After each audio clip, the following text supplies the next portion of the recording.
Hi guys, welcome to Breaking News with Jules. I'm sure you've heard the news. So, South Africa, big news. AfriForum, solidarity, groups, they flew to America. Yes, the USA, big trip. Why? To talk, chat with US government people? This was not quiet. No, it made huge waves. Splash! Everyone started talking then. MK Party heard this. They were not happy at all. Mad, reaction, fast and loud. Hey, these are problems. South African problems. Inside. Why tell the US now? Like family fights, but public, global public, big stage. This happened during talks, urgent talks about aid, US aid to South Africa. The EFF party began it, this whole aid discussion. So, America was involved. Already talking, you see. This context? It's key. It explains some things. So, the big question, is this okay to do? Taking home issues abroad, to another government. Wow, some say yes, it's fine. Others say no. Bad idea. It's a tough call. Really, loyalty or getting help? Where's the line drawn? So, who are these groups? AfriForum, Solidarity Movement. What do they usually do? They represent certain people, their interests, their concerns. They speak up, often loudly, about issues in South Africa.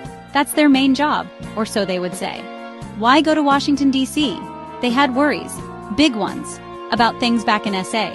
Domestic issues, they said. Maybe they felt unheard, like nobody was listening. So, they sought a new ear, an international one, far away, hoping for some attention. Their aim? Get help. From a big global player. The United States, Uncle Sam. Maybe the US could assist, put on some pressure, or offer some support.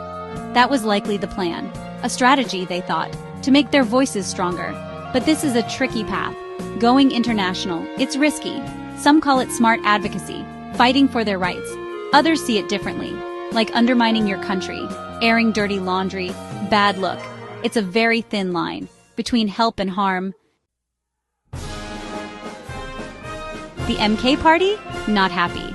MP Wesley Douglas spoke out. He didn't hold back. Nope. He used some very strong words, powerful accusations, flying around. Clearly they were offended. By this move to the US, they saw it as wrong. Very, very wrong indeed. Apartheid-era mindset. Oof, that's what Douglas called it. A really heavy charge. Loaded. In South Africa especially. He labeled them oppressors, not victims needing help. This was a direct hit, a very serious accusation, changes the whole story. Douglas also said something else. These groups, they have land, they have power, influence, and they have security too. So, not exactly helpless, not struggling victims here. That was his argument, challenging their narrative. A different point of view. Then he talked about land. Khoisan land, he called it. African indigenous land, important. It must be returned, he said. He even mentioned the UN, a UN rights declaration. This links to deep history, old wounds, still sensitive, a much bigger, older fight. Now let's talk US decisions. PEPFAR, Vital AIDS Relief Fund, President's Emergency Plan, huge. Suddenly the US halted funding to South Africa. Big news. This caused a lot of worry for many, many people. A serious, concerning development. Lives are on the line. Dr. Carl LaRue from DA. He spoke about this halt, called it a huge shock, and extremely damaging. Strong words, not just a small budget cut. This was a major blow to the healthcare system, a system already stretched. So this was bad news. Think about the real impact. Patients, they could lose care. Healthcare workers, jobs gone. Nearly 50,000, a huge number. Other African nations hurt too. Some relied heavily on PEPFAR for their HIV budgets. Crucial. So this hurts many folks beyond just South Africa's borders. So what about SA-US relations? This kind of stuff? It strains them.